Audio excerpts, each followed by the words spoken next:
Welcome to another edition of the Mexican Soccer Show. I am Weasel from FoodMexSource.com. You just got done watching Mexico versus Chile, a 3-3 draw, and we have a great post-game analysis with the guys. Let's see who's on our cast today. From Guadalajara, you know him as Mexico World Cup, Mr. Tom Marshall. Tom, how's it going? Tell me that was a nerve-wracking game in a long time.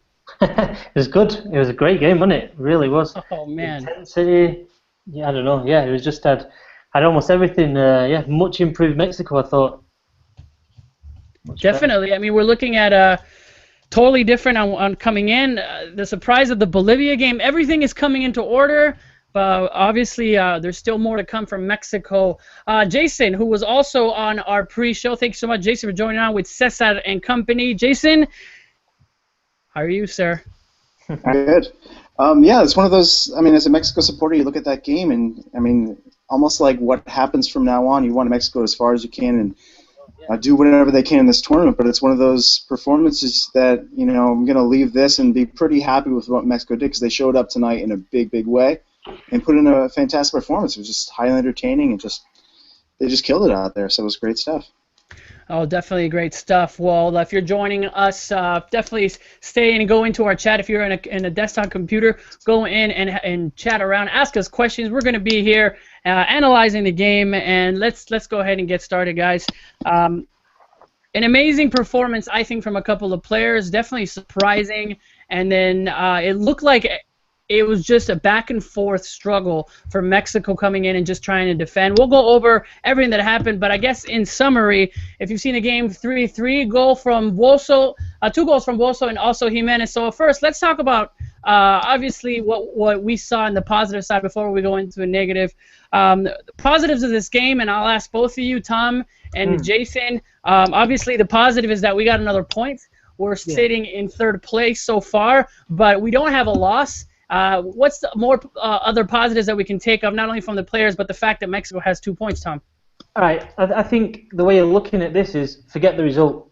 You know what I mean? Forget the result. I mean, you know, it was a very good game. I thought what Mexico found tonight was a DNA.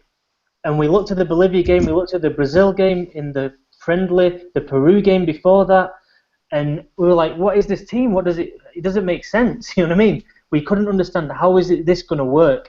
And I think against Chile tonight, we saw it work. We saw the players kind of find themselves within Herrera's system. It made sense. Mexico made sense. And it made sense because as a fundamental base of what that team achieved today, that was a very good result in drawing Chile in the Estadio Nacional in Santiago, 3-3. That's a very, very good result. What they found was, as a basis, the very base of that foundation and that point was hard work. Every one of those players will be so tired after that game. You know, you could tell in the last 5-10 minutes they were struggling a bit, but I mean they gave absolutely everything. And I think that as I think Mexico fans, the media as well down here, I think as a minimum, even if Chile would have nicked that game 4-3 at the end, which to be fair it looked like they might, I think everybody would have been like, and I would have been like, you know what, that was still a good performance, and as a minimum, that's what you expect to see from Mexico, and I didn't think we saw that against Bolivia, and we did tonight. Yeah, and I definitely share that. You know, we saw the players fighting hard. I mean, Wolfso doing what he was doing was not backing down to anybody. He didn't care who if you were in Europe and worth $30 million, it didn't matter to him. It was his game. We saw the defense, although, you know, being almost dumbfounded by these tiki-taka plays that Chile had, is still going strong. And even though they were getting beat, they were still going into the last score, into the last grass, into the last fight. So I really like that fight from Mexico. Jason, the positives that you see without the score, kind of like Tom said, but obviously taking that consideration. Yeah, just see some of those individual performances from those players that we've doubted on this roster, and they just really stepped up. They stepped up in a big spot. Johnny mentioned in the pregame, like Mexico has the history of, you know, when they kind of stepping up in those big spots at the level of competition. They did that tonight. That central defense, there's so many question marks there, and they were answered. It wasn't always great. I mean, they were beaten several times with, understandably, by great plays from great players, but exactly.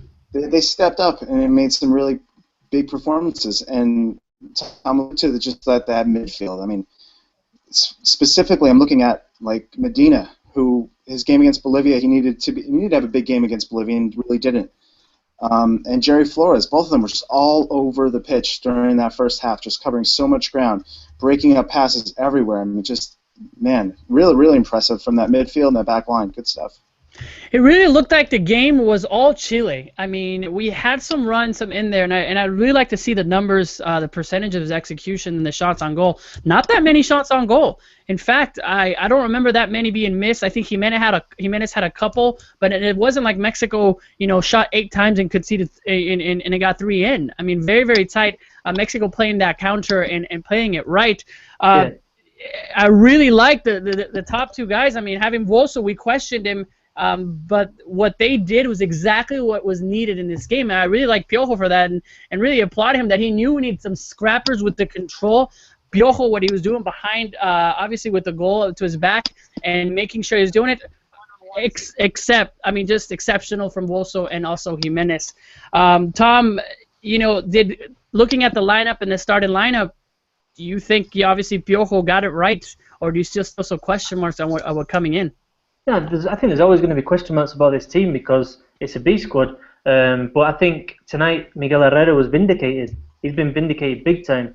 I mean, as soon as that squad was announced and Warsaw was on there, it was like, oh, what can this 33-year-old, who hasn't even done well over the last couple of years in Mexico, what can he add to this squad? And I think tonight those 2 goals completely vindicated not just Warsaw, but Herrera. Herrera stuck with the 5-3-2 formation. We've discussed it. We've kind of criticised and said maybe he should go for a flat back 4 and kind of really go for it. He didn't. He stuck with it. He stuck with Vosso up front, kept with Jimenez, kept with his wing backs, and they've come up with a really top performance. So I think Miguel Herrera, more than anybody, really needed that because over the last week he's been criticised.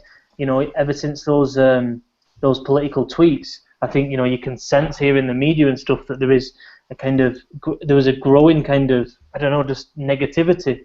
And I think that performance today kind of reasserted his authority and his position as Mexico coach. Yeah, definitely. Jason, and we were talking about this right after the match. It looks like every time Piojo makes something controversial or everyone doesn't like, the whole press, the fans were like, what are you doing having Voso in there? What are you doing having Salcedo? How can you put Topo in there? I mean, Medina, Jerry, and then all of a sudden it looks like he proves this right, and he's right, and he's stuck with it stubbornly, and then they end up actually doing exactly what he was supposed to do, and this has happened before with Piojo. What's your take on that? Should we just trust what he does until he really fails? Because he hasn't failed. This was going to be like the summer where it was all set up for a massive Piojo failure. I mean, wasn't it? Like you're running with this B squad in a big spot, and then everything on the line in the Gold Cup where it's basically win or die. Like they need to win that. So I mean, it's set up for so much failure, and to have a performance like that with this squad, man, yeah, definitely. It's hard to question too many more decisions because when you get that play out of that group of players, who you look at those two starting 11s on paper, and it's just ugly. It's straight ugly, and they just came out and they brought it. And there's nothing much more you could say to it. They brought it. But I also think this team kind of suits they had 31% of possession, which is really... Yeah, when's the last time Mexico got 31% in any game? I mean, not even just for the national team, but even at kind of league level, it just doesn't, and youth team, national team level, it's just not Mexico's kind of way of playing. I mean, Mexico's a team, a nation traditionally where they like the ball, players like to have the ball at the feet, but I actually think this team suits the counter-attacking. I thought it really suited it against Chile. I thought they were able to, when they didn't have the ball, it was almost like they were less susceptible because they could set up and they could set the bank of 5 at the back, and then the 3 kind of bulldogs in, pit bulls kind of attacking in front, and then Jimenez and Wosu in front of them working hard. So I don't think there's a lot of invention in this team either, but it still managed to score 3 goals with 31% of possession. So I think it's not just that it steps up. Mexico tends to step up. I think sometimes the better team kind of suit Mexico's style. And I thought today definitely, Tecatito didn't have an amazing game, but I thought he provided a constant outlet. I thought Jimenez as well didn't play amazing. I thought he played quite well. But again, it was an outlet, and also they provided the outlet. And I think that I think they make a bit more sense when they play that way at the minute. I mean, just considering the group. I don't know, definitely. Let's talk about the goals. Let's talk about Bolso's 2 goals. The first one, Bolso coming in the 21st minute. Tecatito passes, just a great pass over to the corner, and then a couple looked at obviously a handball there. I was already like, why aren't you calling it? But Bolso already and making sure he's there in that little last touch. Yeah, that goal. Oh, sorry. Go ahead. Go ahead. No, go ahead. No, just gonna say, yeah, it was great. Medina, Corona with a great ball over to Medina. Medina did what he had to do. He kind of didn't. The blood didn't go to his head. He didn't do anything rash. But rewind a little bit, and Jerry Flores winning that ball in midfield, catching Chile out. They were all over the place, Chile defensively, and I think Mexico all game, especially in the first half, caused Chile so many problems by pushing players forward. And Sampaoli had mentioned it before the game, but it was a very aggressive performance by Mexico in terms of pressing. And I think there was one point just after Chile had equalised for the first time where I counted, and there was like 7 or 8 players.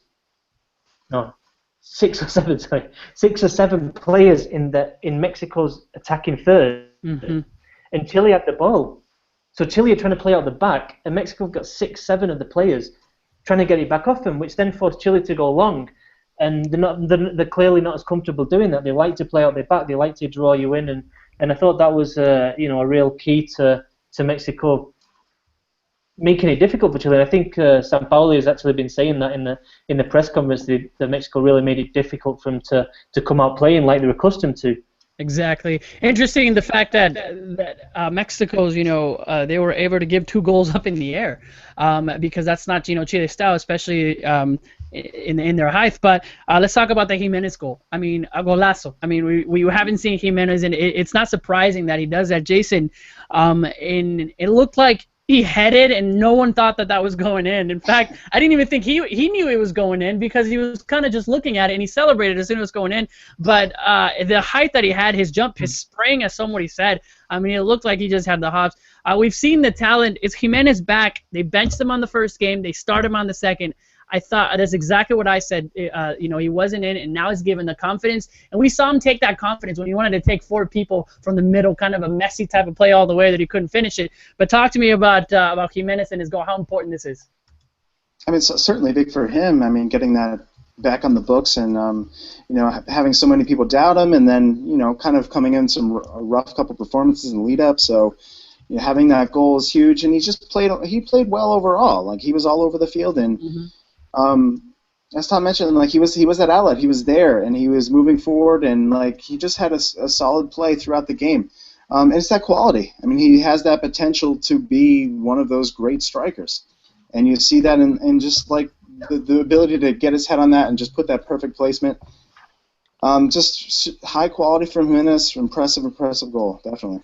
Yeah, it's definitely seeing the Atletico Madrid player score on Bravo, looking at there and the fans. The third goal, also a great pass. I mean, we saw these, like Rafa Marquez on the field, a couple of great passes from Aldrete, and one of them from the midfield, seeing that Volso points out Aldrete with the long pass, perfect pass. And I really liked, obviously, Volso's control, because he could have got it a little earlier, and I think the keeper would have gotten there, but he did this kind of like jerk and just barely touched it in with his left leg. And obviously Chile wasn't able to do so. But we haven't seen those type of plays, those long plays that come in over, obviously, the mid and into Volso.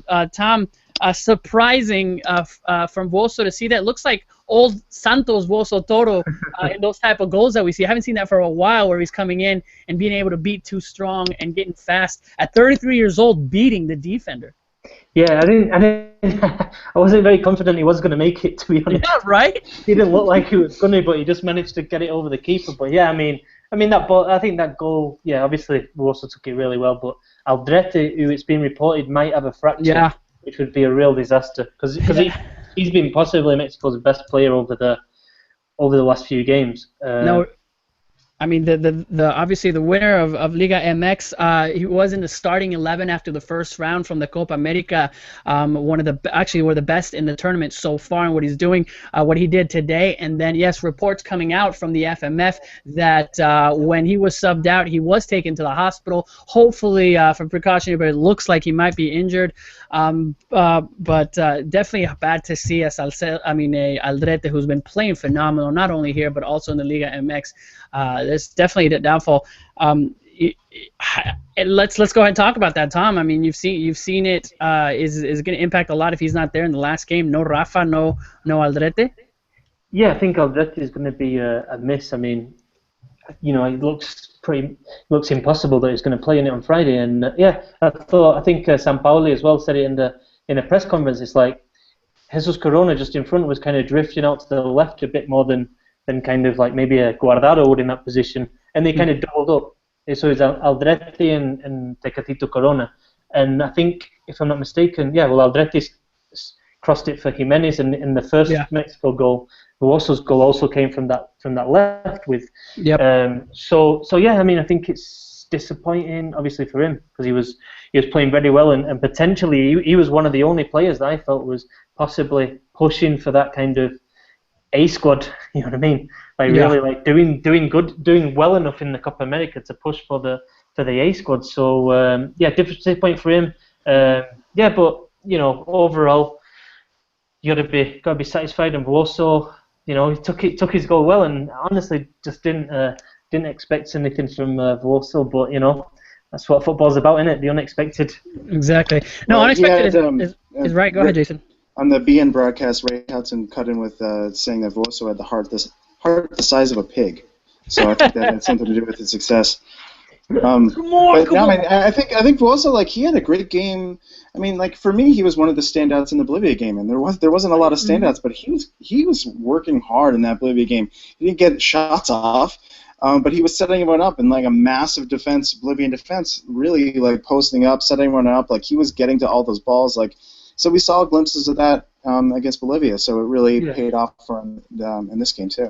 But I think that's what Herrera wants is, as a minimum, I think he wants his strikers to work hard. Mm-hmm. And I think that's what that's what Vuoso gives you. I mean, you can question whether he's got the quality now. Obviously, this game kind of vindicates that he still has. He's still got it. He's still got something to offer. But I think more than anything, it's just that constant battling that I think Herrera's been looking for and finally came together. And I think Vuoso can do that even at 33. Mm-hmm. Oh, coming in, let's talk about obviously what Mexico having a great performance, but at the same time, with great performance, you still look at some stuff where we can work on. It was a game where Mexico, obviously, in the physical side, and who could blame them? In their atmosphere in Chile is just nonstop.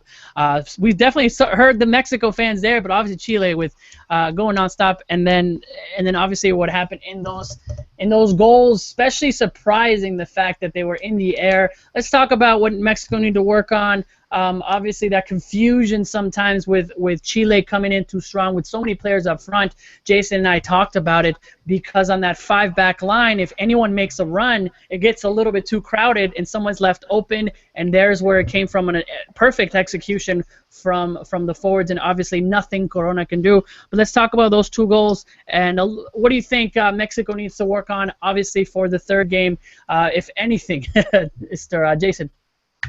Well, I mean, obviously, like, I think the one that really stuck out was that Vargas header goal, like, just being left totally open in the middle.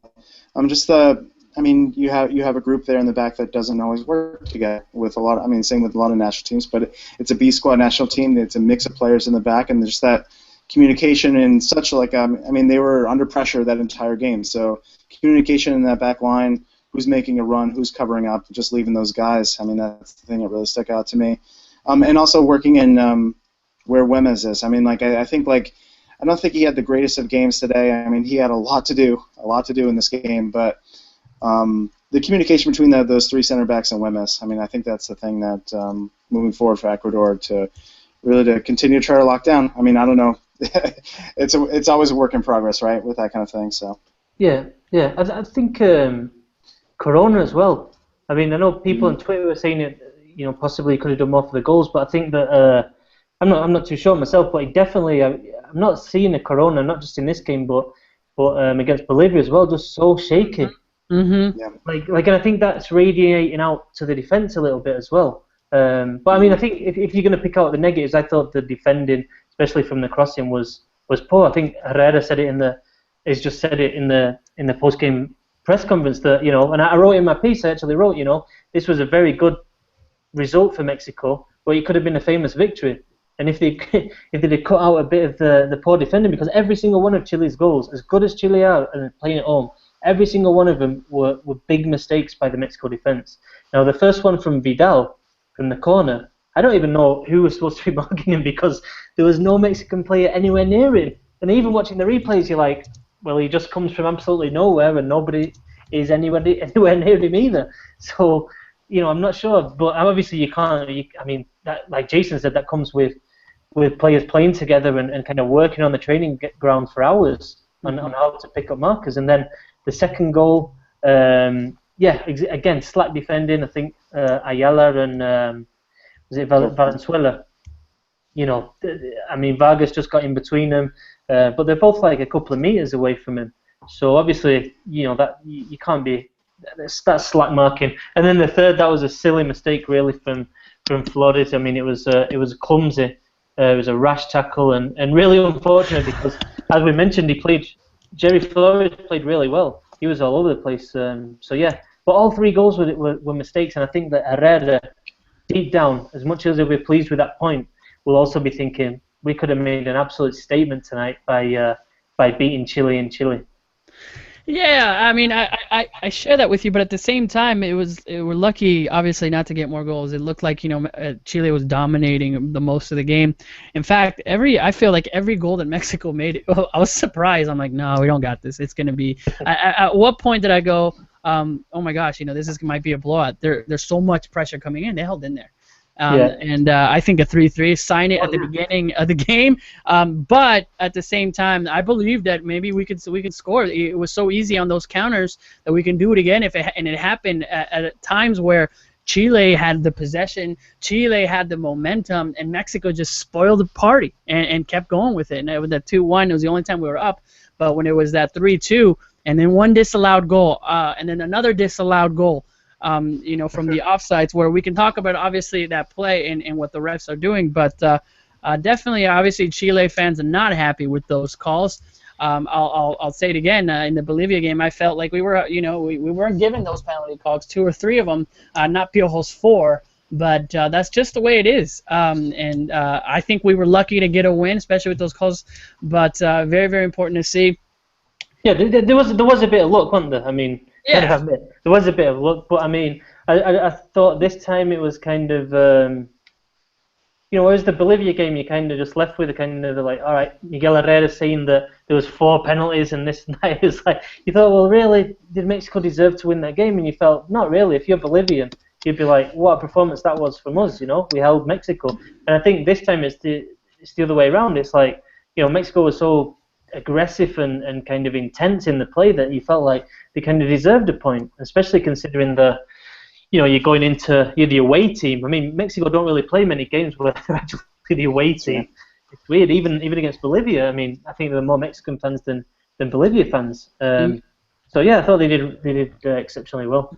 Mexico keeps surprising against host countries. Obviously, this against Chile, being able to have a great result of 1-1. The Brazil, obviously, last year with the tie 0-0. Maybe a disappointing loss in South Africa with the 0-0. With the 1-1, but it looks like Mexico steps up with against those host countries, even though they're outnumbered with the fans. So a lot of the argument there is that Mexico is always home in their games and they always have more fans. But when we've seen where Mexico maybe has the disadvantage of the fans, they like that. And I like the fact that we're underdogs against this Chile team, where we saw that. But I don't think just on that point, I don't think the Liga MX should be underestimated in that respect. No, Paraguay beating Argentina. Sorry, Tom, but that was Liga MX right there, winning. Coming back in Argentina. Liga MX has the most players in the South American tournament, number 1 out of anywhere in the world. More players playing Mexico in the league. So I'm glad they say that. Yeah, no, but I mean, even from the Mexican point of view, I mean, I think the average age tonight of Mexicans starting 11 was 28.1, 28. which is old. that's not a young, inexperienced, youthful team. But then, in terms of international, it was quite inexperienced. But I think that sometimes I'd say the press kind of underestimate the Liga MX. But at the end of the day, there's some grounds that you go in the Liga MX with, like Tigres, or if you're playing in the Azteca with Chivas, or you're playing in the Azteca with Cruz Azul, Pumas, and it's an intense atmosphere. That not even if you go to top European leagues, you're not always going to find it's that intense. So I think that does prepare Mexican players well, but I also think that they should be playing more friendlies in more hostile atmospheres just to get. I mean, they do all right, but could they do even better? Could they have got a win? I don't know. You never know. It's something that you can't measure, but yeah, like you said, they did well in handling the pressure tonight, and if there was one team that kind of seemed to be losing it towards the end in terms of making rash decisions and red cards and stuff, it looked to be Chile. I think Mexico really frustrated them. It almost felt like we've been in Chile's spot before. We've been where there's so much intensity, and then there's that team that has those counters. Almost, and I don't want to say it, but almost like the U.S., where just in Mexico, where they're just very, very in the defense, straight out. They know what their game plan is. Those counterattacks comes in. The other team has the possession, 33%. Mexico has the possession. It's not that Mexico's parking the bus, but it's got that discipline in the defense. Let's talk about obviously Piojo, Jason, and I ask you where in his subs. Obviously, we already talked about the start in 11, but looking at the subs. Aquino coming in. Aquino having a great game against Bolivia, taking Medina out. Also Salcedo, Aldrete, and then obviously Osuna, Tecatito. How do you grade them? Do you think that's something that was needed right away in the first half, or those are good subs that worked out for Piojo? I mean, Medina had a glorious first half, but he definitely seemed to be slowing. I mean, just all of the work he put in the first half, I mean, it made sense to be taking him out there. Aquino, and Aquino can follow in the similar note of that pressing in the midfield that has so much quality for. So I don't think he came in and blew the doors off of anyone. He came in and put in a performance like he can do with his pace and his pressing, but it wasn't spectacular. And I think the other substitutions were kind of necessity more than anything. I mean, Aldrete with the injury, not an ideal substitution. Osuna comes at the end. I don't think he played very well the limited minutes he played, but it was a short amount of time. But I think necessity kind of substitutions at the end, getting the defense kind of squared away with the injuries and such there. Definitely, I'm looking at that. Obviously, the injuries from Aldrete. Piojo giving him subs. I haven't seen a team, especially with that has all the subs 15 minutes left. Looked like he came in later in the, not towards the end of the 80th minute. I mean, there was still a lot to gain. Mexico had no more subs left. That's where I thought it was a little bit worrisome, the fact that the intensity is there, the players might get injured. But we see that with Aldrete. Tom, how would you grade Piojo on obviously on this game, and how does that relate overall from what happened with Bolivia and the friendlies? No, yeah, I thought it was, like I said, I think he found his team, he found the identity. I think that there was defensive issues, but I don't think that's completely his fault, because I just think that's naturally, it's difficult to put a team together that's completely fresh in the space of, a few weeks. So, yeah, I think he did very well. I thought that, look at Valenzuela. I mean, how criticised did he get for that decision?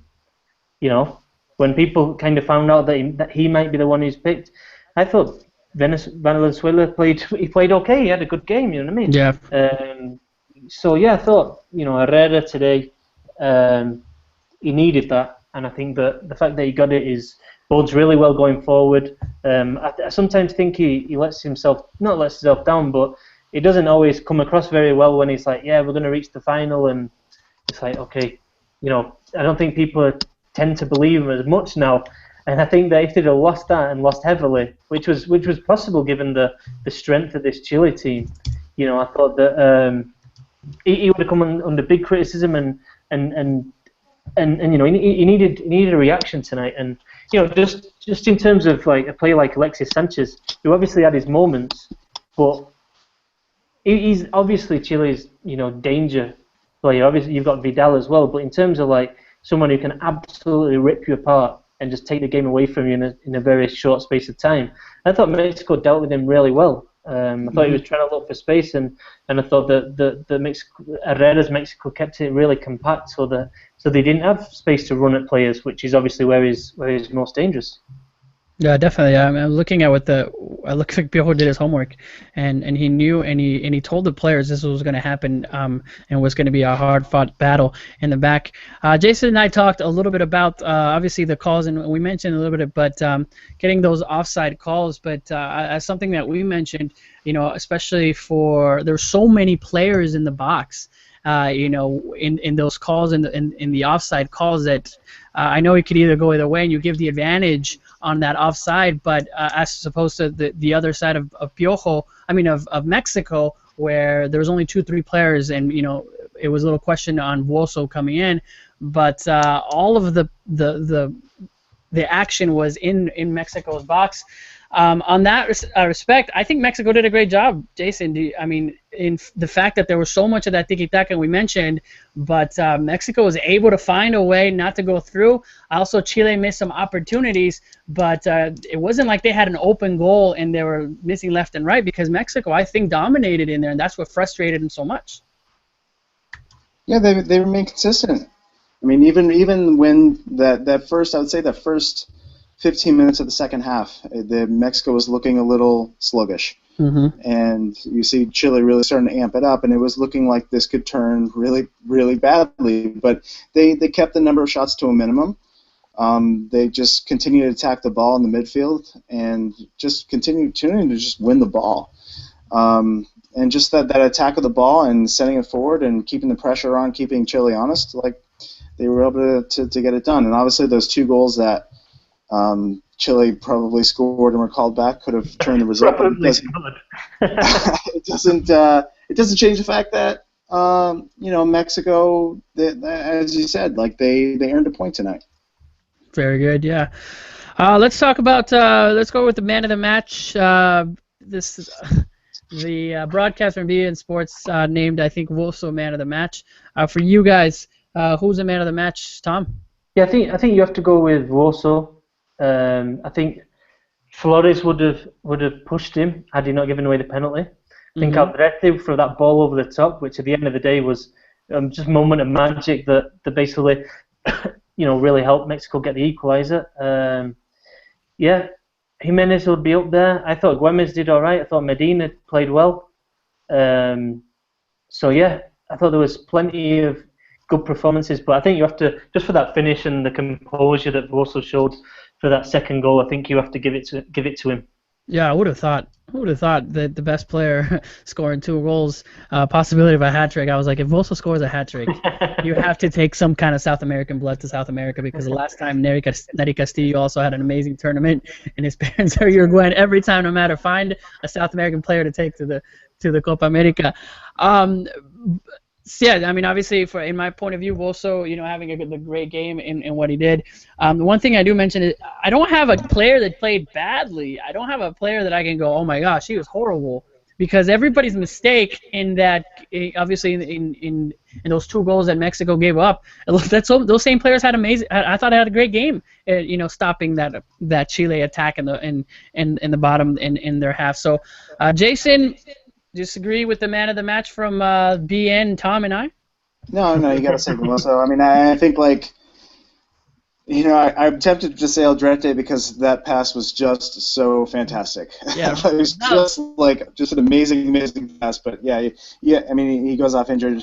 Also with the 2 goals, you got to give it to him. But yeah, and it's just like I second what Tom said about Jerry Flores just having an incredible game, but yeah, giving up a penalty, so can't really be man of the match on that one. Yeah. Good to see. Let's go ahead. Let's find out. Obviously, we have one more game right now as it stands. We Chile with 4 points, Bolivia with 4 points, Mexico with 2 points with no losses, and Ecuador with 0 today. With 0 points. Bolivia, going up and ending the game 3-2, but obviously up 3-0, and Ecuador coming back. How big was a shock? And does that have anything to do with, Mexico having a very tough first game against Bolivia. That's surprising in this group. But now comes Ecuador, who I haven't seen the best, especially against Chile. But now comes Ecuador. It's do or die because if 2 points I don't think is enough for us to get any of those third places, and now we'll be getting 5 points. I think is barely. I mean, it's definitely more than enough. Obviously, the second place. But what are you guys thinking? I think that I saw people saying when Bolivia were 3-0 up and they were tweeting, oh, Mexico's result wasn't that bad, like, oh, they got criticised so much, but it's like, I watched that game and Bolivia, they took their chances, but at the same time, I don't think they're that good a team, and I felt that Ecuador were awful. I mean, talk about a team that kind of self-destruct. I mean, it was absolutely awful by Ecuador the first half, like, they just I don't know, there's something wrong with the team, like they're not getting on behind the scenes, or there's no kind of unity there, or there's problems in the squad. That's what it looked like to me anyway. You never know, obviously, but obviously they came back and they reacted in the second half, and they were very close to not just drawing, but winning. I mean, they had so many chances, and Bolivia, to be fair, in the second half were also all over the place. I mean, they held on just about, and it was a famous picture, first winning the Copa America since '97.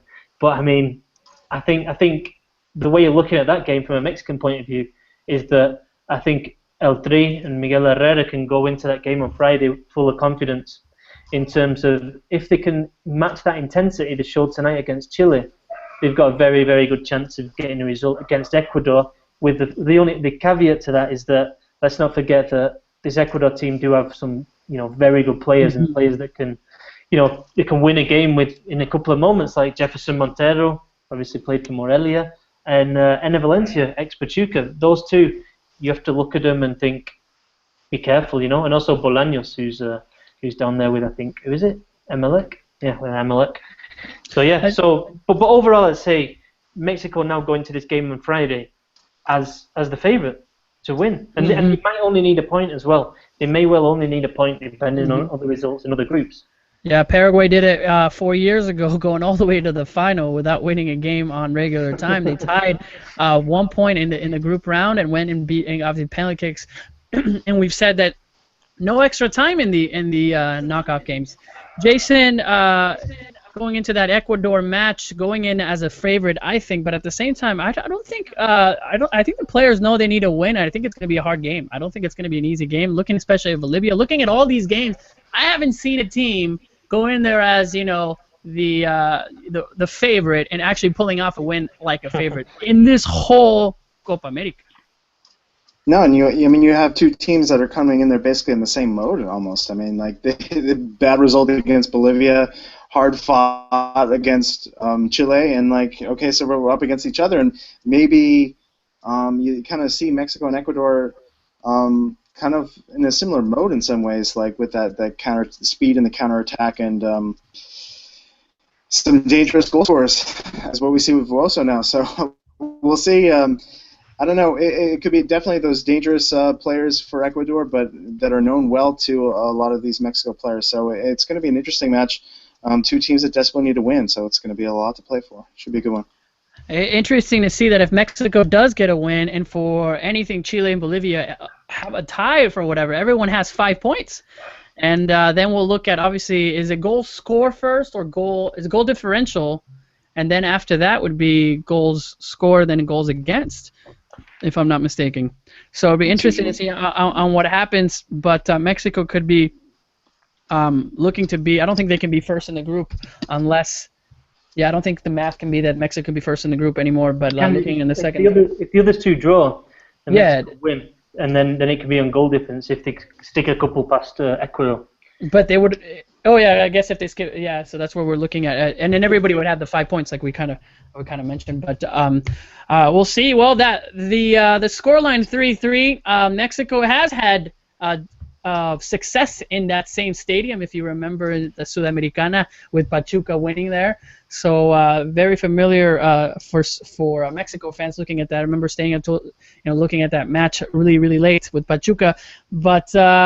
I think it's interesting. I think the fact that we're having a positive conversation going into Ecuador not dead is already huge with this alternate squad that is very, very talented, and at the same time finally finding the rhythm, having two forwards where we haven't had a lot of score. I think there was a stat out there that Mexico has not scored, I think the average is 0.8 goals in this 2015. And now, obviously, scoring 3 goals, and there were forwards that scored the goal that wasn't off something. So I'm glad that we can say that, guys. Final thoughts before we close this and we end this awesome broadcast here at the post game for the Mexican Soccer Show for you guys. Tom, final thoughts? No, I think it's good to see a game that was exciting. Apart from apart from the good result, I think it was just good to see a game where you came out with after, and it's like, that was actually a lot of fun. And I think Chile and Mexico are perfectly suited to that because of the systems. They both like to push players forward, and I thought they would cancel each other out, but obviously, and it looked like the first 15 minutes it looked to be like that way, but no. And I think now Mexico go forward to the game against Ecuador with a real boost of confidence. I think it was important that they held on, not just for the point, but to just as a confidence boost. So I think that now looking forward to Friday, I think there's a good chance of them defeating an Ecuador side who possibly have been the most disappointed team in the whole Copa America so far. I mean, they've got some good players, and I think that Mexico win. They're undefeated. They've got 5 points, and how quickly things can change in football. Because a couple of days ago we were, moaning about how this Mexico team just didn't seem to make any sense. And I think that's what we take from the Chile game. I think this team has now got its identity, and with that, I think it can move forward. Yes, and it's going to be an interesting match. I like the fact that there's a rest. There's a long rest for Mexico. I mean, the match was barely on Friday, and 2 days later, 2 days of rest, a full day, and then another game. That's a lot, 2 games in 4 days. Now we get a long rest. Looking maybe at what Piojo's going to do and any changes, and also the positive: no yellow cards, no one suspended, which is good to see, especially in the third game. And how scrappy this game was. I really thought someone was going to get some kind of yellow, somebody doing some kind of, I really thought Güemes was going to come in and do something, but he didn't. And so going in there, no yellow cards. Interesting to see. I know we lose maybe Aldrete positive because of what he did going to the hospital. I think it's a big deal, but we'll see what happens up. Jason, final thoughts before we end this broadcast. I'm just happy to see Raul get the goal, and I'm hoping this kind of spurs him on a bit. We can see some of the good Jimenez playing forward, and hopefully he has a good game for Ecuador and kind of continues that form a bit here. And we'll see what happens. Maybe a transfer coming up for him too as well. We'll see. Well, yeah, definitely. I think if everyone's looking at what he can do if he's got the rhythm, and what team wouldn't want a strong player that can play with his feet, and also very great header, and also obviously can shoot from afar. So, well, for me, definitely very nervous. I haven't been this nervous since the World Cup. I think since Brazil's game, I didn't remember. Just I really thought that Chile was gonna overpower us. I do say it's luck. I do say we got really lucky, but I'm glad that we take this. But it was a lucky game where Mexico fought hard, and maybe they didn't deserve that tie. For Chile fans, I'm sure you're devastated if you're somehow watching this. But at the same time, it's happened to us before. We've seen it. We'll take it. We'll take whatever points. I've said it. We'll take whatever advantage we can take. Then it's good for us. This has been another episode of the Mexican Soccer Show post game. Thank you to all who are watching. All of you guys that are obviously on your phones and obviously on the desktop. To the many that joined the pregame, we love doing all this, and obviously we got group of us six that we jump on and we give our thoughts. Definitely follow us on Twitter. Definitely subscribe to the channel, and we'll see you on Friday. I'm sure we'll have a pregame. Tweet us your questions, and we will do our best to answer them. But have a wonderful Monday. Let's have a good week. Copa America is here. Watch the games, because I'm sure that there's going to be more upsets and surprises. This is the Copa America after all. Have a great night, and we'll see you around.